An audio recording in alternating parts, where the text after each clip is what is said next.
Hello students. बहुत सारे confusion को मद्देनज़र रखते हुए यहाँ पर हाजिर हुआ हूँ और आप सभी को बताना चाहता हूँ कि नीट है क्या। वास्तव में आप सभी ये बात जानते होंगे कि नीट मेडिकल के लिए एंट्रेंस एग्ज़ाम की तरह होता है और प्रत्येक प्रकार की मेडिकल की परीक्षाओं के लिए नीट क्वालिफ़ाई करना बहुत ही आवश्यक होता है। तो नीट वास्तव में आप यहाँ से समझिएगा, राष्ट्रीय पात्रता सह प्रवेश परीक्षा होती है और किसी भी मेडिकल के एंट्रेंस के एग्जाम की तरह होती है।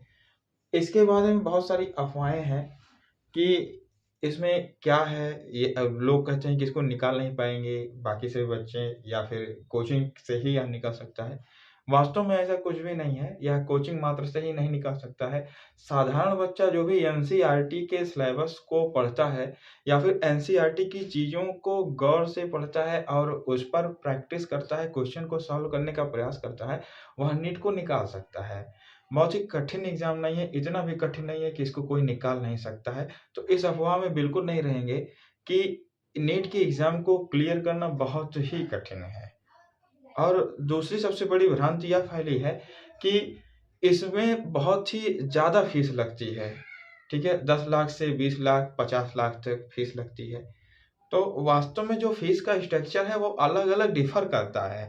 सरकारी कॉलेजेस में फीस इसके मुकाबले में बहुत ही कम है। मैंने कई सारी साइट्स पर चेक किया है, तो उन साइट्स का मैं आपको पिन दे सकता हूँ या फिर उन साइट्स के जो स्क्रीनशॉट्स हैं, वो मैं कमेंट बॉक्स में लगा सकता हूँ, जिससे आपको क्लियर हो जाएगा कि सरकारी कॉलेजेस में नीट की यानी एमबीबीएस की फीस जो होती है, वो बहुत हद तक कम होती है। यानी कि 10 लाख से 20 लाख तक तो नहीं ही होती है। तो ऐसा नहीं है कि नहीं होती है, होती भी है, किंतु सभी में नहीं होती है। कुछ ऐसे भी सरकारी कॉलेजेस हैं जो हमें बहुत ही कम फीस में नीट क्लियर करवाते हैं। चलिए, नीट यानी एमबीबीएस के कोर्स की बात कर रहा हूँ मैं उसमें से। अब आप यहाँ देखिए, वास्तव में जो नीट होती है उसे हम उसका फुल फॉर्म है national eligibility cum entrance test, राष्ट्रीय पात्रता सह प्रवेश परीक्षा। तो इसके थ्रू आप मेडिकल लाइन के किसी भी कोर्सेज में एडमिशन पा सकते हैं।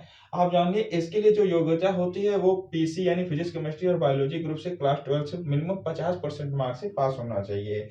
और यदि छूट की बात करें तो एससी एसटी ओबीसी के स्टूडेंट्स के लिए 40% रखी गई है।